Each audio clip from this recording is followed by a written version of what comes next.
Right. Last night was the European election results.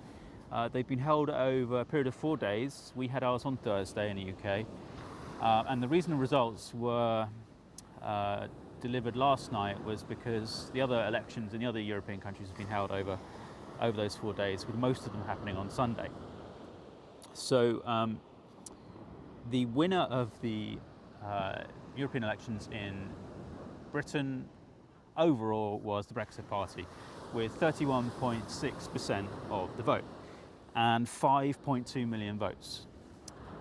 And the second place went to the Liberal Democrats. They came second with 20.3% of the vote and 3.3 million votes.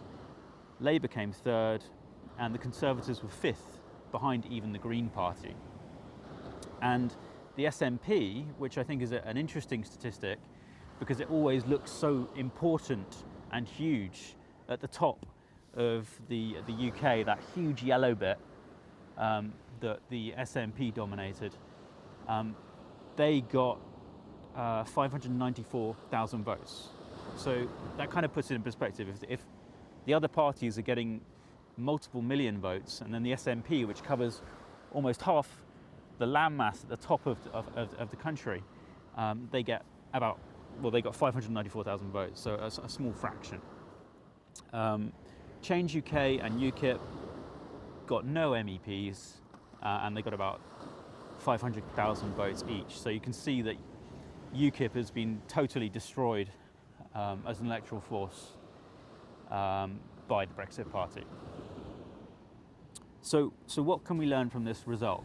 Well, the Brexit Party has had a phenomenal rise. It's totally dominated these elections. It's come from nowhere. It was registered in February, I think, and this year as a party, and it held its first rally in April.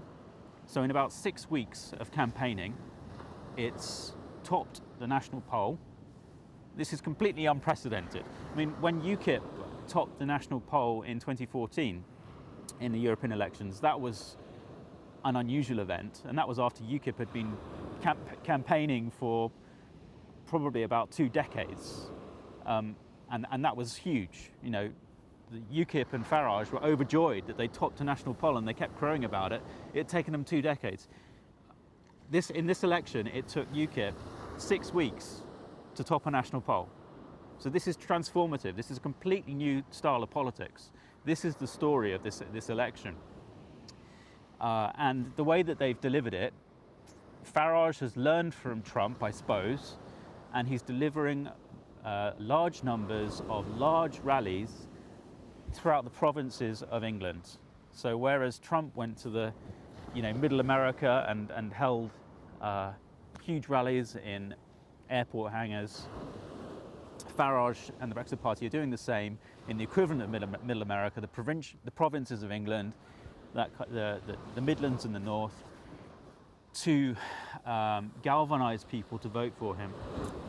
And it's worked. And not only that, they've had the most polished and professional social media presence that the UK has seen ever. And it's easy to nitpick and pick holes in what they've done, but clearly it is polished. And just look at the Change UK for a reference point for how traditional old school politicians are completely at sea and lost in this new world.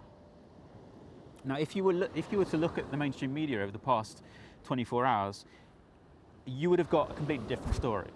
None of it, the story that sources like the BBC, Sky, the Guardian and the Times have been presenting to us is not focusing on the Brexit Party. It's focusing on something quite different and quite unusual. What they've all been doing is they've been focusing on the result of Remain if you add up all of what they call Remain parties. And then the narrative goes that if you add up Liberal Democrats, Plaid Cymru, Change UK, the Greens, SNP, and sometimes even Labour, you get a vote share bigger than the Brexit Party, and that therefore there's a mandate, a bigger mandate for Remain, and that opinion is shifting. Now, this is bizarre, right? This is unprecedented, and it raises a couple of questions. First of all, is it a coincidence that they all have this narrative? It seems bizarre that this kind of false narrative is being constructed by all these organisations at the same time independently. And second of all, why are they doing it? It begs the question, why are they doing it? And I submit that what they're trying to do is downplay the Brexit Party result because they perceive it as a threat to their worldview, and they'd be right in perceiving it as a threat.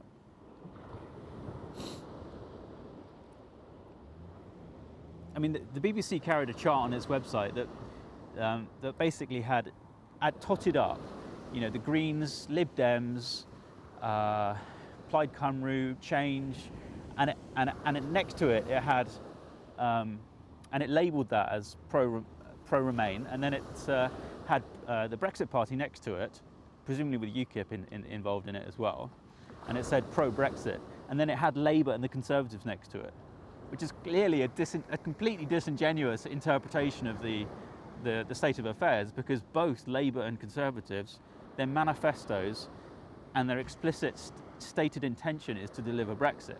Now, we can argue about whether they really want to do that, but I submit that that's a completely disingenuous way of presenting the result.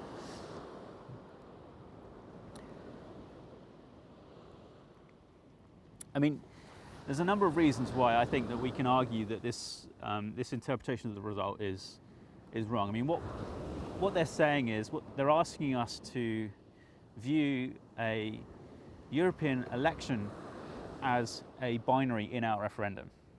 They're kind of describing it in those terms, and clearly, that not every voter that voted for the Green Party, will be a Remainer. Many people would have voted for the Green Party because they believe in environmentalism.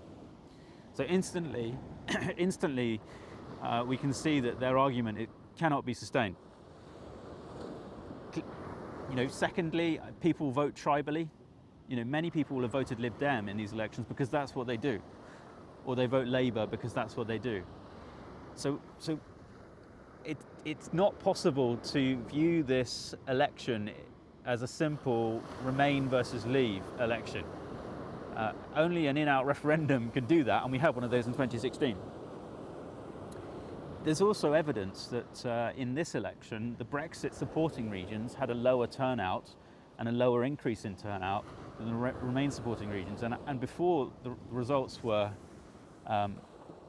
made public on Sunday, last night, there was some concern amongst Brexiters that this might impact the result of the Brexit Party. As it turned out, the Brexit Party was basically had as good a night as was projected, and basically just knocked it out of the park.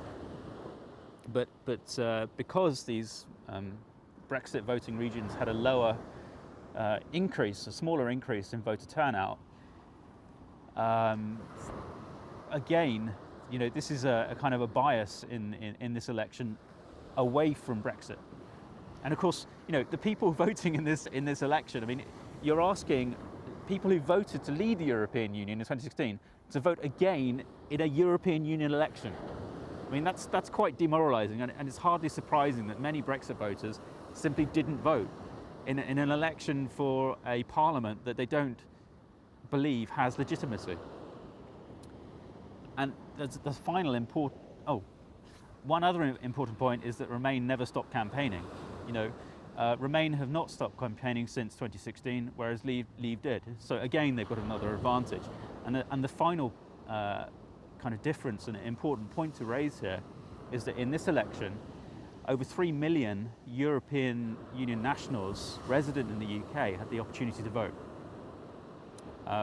whereas they wouldn't normally in a general election, which requires has different requirements for eligibility to vote. In this election, just anybody from the European Union resident in the UK who's filled out the appropriate form can vote in this. And you saw on social media photos of EU nationals queuing all the way down the street because they're deeply incentivized to vote in this to send a message that Remain is what they want, because of course they are the big beneficiaries of the European Union, and almost all of them are Remain voters. So I think they're doing this. I mean, if it's so disingenuous, why are they doing it? Well, first of all, they see the Brexit Party as a threat and they want to downplay its significance. Second of all, they have other narratives that they want to push that hang off this first narrative.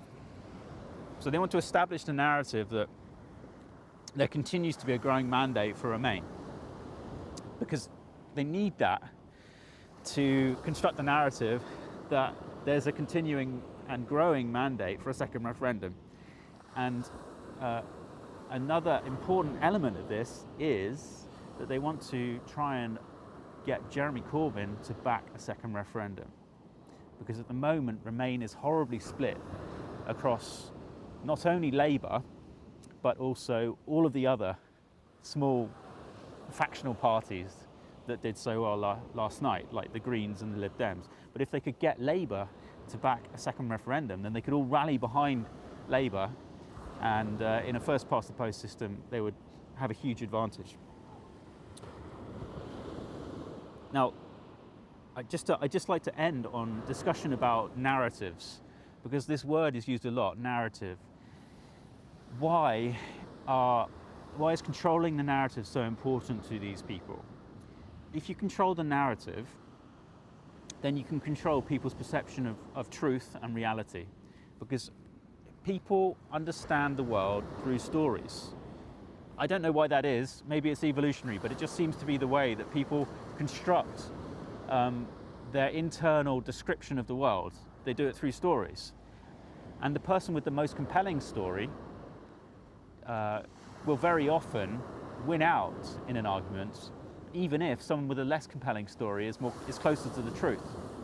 What this means is that if a narrative can be pushed through media channels with respected news anchors, then they can effectively mislead people without lying, and because perhaps they're being selective with the truth that they present. So it might be lying through omission, but this is the beauty of constructing a story. If you pick and choose the elements and then string them into a story, you don't need to lie to mislead, and so they're very powerful.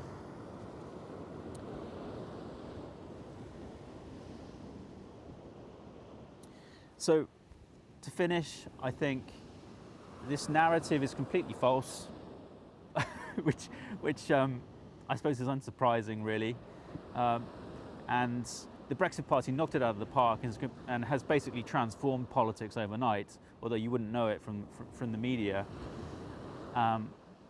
October 31st is about 5 months away, and because of the resignation of Theresa May last week, and the chance that a proper Brexiter might kind of be forced by the Brexit Party into delivering Brexit, I think we can expect the tenor of these kind of false narratives and the frequency of these false narratives to increase.